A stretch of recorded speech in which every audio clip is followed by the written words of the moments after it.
তো বন্ধুরা, আজকে যেহেতু ব্লগ ভিডিও ছাড়ার সময় নেই, তো তার জন্য তোমাদের সঙ্গে নিয়ে আসলাম একটি মিনি ব্লগ। তো দেখো, সকাল সকাল বাড়িঘরে সমস্ত কিছু চা খাওয়া দাওয়া করে নিয়েছি, যা কিছু আর কি করণীয় করে নিয়েছি। তো এখন আমি দোকানের জন্য এই যে সিঙ্গারার ময়দাটা আর কি ময়াম করে নিচ্ছি, আর এদিকে কিন্তু ডাল বসিয়ে দিয়েছি। তো চলো ঝটপট করে রান্নাবান্না করে নিই, তারপরে ওইদিকে দোকানের কাজ আবার করতে হবে। কাজের তো শেষ নেই, তাই না? আর এইগুলো আরেকটু মেখে তারপর আমি একটা ভিজা ন্যাকড়া দিয়ে ঢেকে রাখবো, তাহলে আধা ঘন্টা পর এটা কিন্তু ভালো হবে, আর সিঙ্গারা বানাতেও কিন্তু খুব সুন্দর হবে।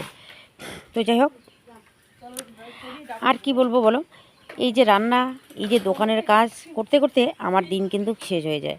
এদিক সেদিক একটু ঘোরাঘুরি করার সময়টুকুও কিন্তু আমার ভাগ্যে জোটে না। আর গ্যাসও এইদিকে শেষ হয়ে গেছে, উনানে রান্না করতে হয়। আর যে উনানে রান্না করি ওইদিকে আবার পরে জল, অনেক কষ্ট করেই কিন্তু রান্না করি। কিন্তু কি করব, কষ্ট হলেও মুখে কিন্তু সবসময়ের জন্য হাসি নিয়েই কাজগুলো আমি করে যাই। কারণ আমার দুঃখটা কাউকে কিন্তু বুঝতে দিই না, বিশেষ করে মা বাবাকে। কারণ মা বাবা জানে আমি অনেকটাই ভালো আছি, কিন্তু আমি কত কষ্ট করে যে এই যে বাড়িটা কাজকর্মগুলো সামলাই, সেটা একমাত্র কিন্তু আমি জানি, আর জানে ভগবান। তাছাড়া কিন্তু নিজের স্বামীও বুঝে না। তো বন্ধুরা, এইদিকে রাশিকে রাখার জন্য মাওই আর মাগো আসছে। তো ঝটপট চা, সিঙ্গারা, বিস্কুট, চানা আর হচ্ছে চিড়া ভাজা দিয়ে নিলাম। আর মাওই যাওয়ার জন্য দেখো একদম রেডি হয়ে গেছে। আর তিন ভাই বোনে এইদিকে দেখো ফটো উঠছে, কী যে করছে মোবাইলে ওরাই জানে। আর ওরা এইদিকে দেখো বলছে যে, আমি বললাম যে একটা ফটো তুলতে গিয়ে এইদিকে ভিডিও করছিলাম। তো ওটার জন্য দেখো সবাই এদিকে আসে, আর ওরা ফটো উঠার জন্য পোজ দিয়ে আছে। এই জন্য সবাই ওরা হাসাহাসি করছে। তো মাওই ওরা ওইদিকে চলে গেল, টোটো আসছে এইদিকে নারকেল তলার এখানে। আর আমি এইদিকে দেখো যাচ্ছি গরু আনতে। গরুগুলো আছে দেখো জলের মধ্যে, এইদিকে ভয় লাগে, তবু কিন্তু আনতে হবে, তাই না, গরুগুলোকে। আর এই যে ওরা চলে যাচ্ছে বাড়িতে, রাশি এগুলো শেয়ার করেছে তোমাদের সঙ্গে। তো জানো বন্ধুরা, ভয় পেলে আর কি করব বলো, বাড়িতে যেহেতু কেউ নেই, গরুগুলোকে আনতে তো হবেই। আর আমি এতটা চোখের ভয় পাই, কি বলবো আর। কোনো আমি কিন্তু এরকম দিনে দেখো শাশুড়ি মা আমাদেরকে ছেড়ে চলে গিয়েছি মেয়ের বাড়িতে। তো এখন এগুলো গরু তো আমাকেই আনতে হবে, তাই না? তো কষ্ট হোক আর কিছু হোক, তো গরুগুলোকে নিয়ে আসলাম। আর দেখো গরুগুলো কি ছোটাছুটি করে। এখন আমি ছাগলটাকেও নিয়ে আসছি, কারণ সন্ধ্যা লাগলে কোন কাজ করব না করব নিজে কিন্তু দিশা পাই না, এতগুলো কাজ একা হাতে করতে হবে। তো বন্ধুরা, তো সারাদিনে তো সেরকম করে ভিডিও করা হয়নি, তো ঝামেলায় ছিলাম, কাজের যা ঝামেলা শেয়ার করাই হয় না জানো, তার মধ্যে এইদিকে স্ট্যান্ড নেই।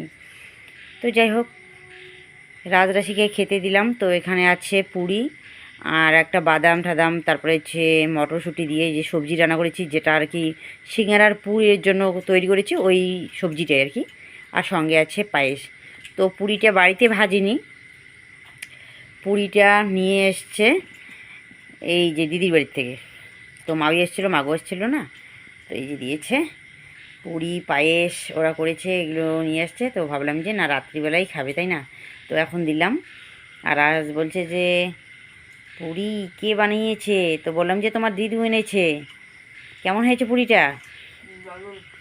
পুরিটা একদম পুরী প্রসাদের মতো হয়েছে না? পুরীর থেকে মনে হয় এসেছে, মনে করো পুরীর থেকে, পুরীর ধাম থেকে এসেছে, তাই না? ওই রকম লাগছে। পায়েস, নিরামিষ একটা সবজি, মানে ওটা নিরামিষ করেছে, কিন্তু ওখানে কিছু দিইনি। খুব সুন্দর লাগছে।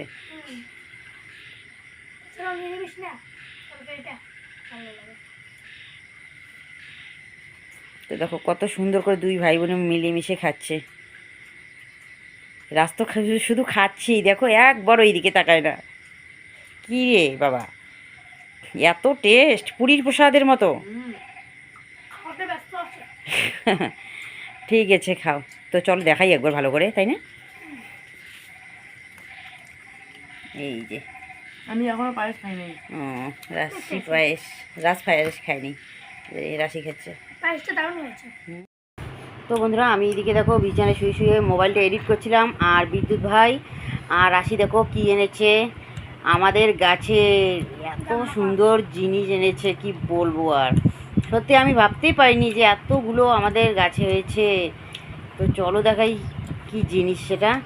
এই যে দেখো, জাম মাখা করেছে। আহা, কত সুন্দর। এখানে মনে হয় শুকনো লঙ্কার গুঁড়া, হলুদ, লবণ, আদা, কি যে দিয়েছে। হলুদই নেই, শুকনো লঙ্কার গুঁড়ো দিয়েছি। শুকনো লঙ্কার গুঁড়ো, হুম তেল, হুম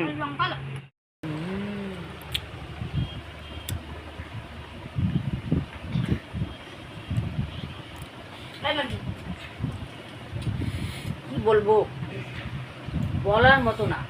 নিজের গাছের জাম হ্যাঁ, খেতে এত স্বাদ, সেই টেস্ট।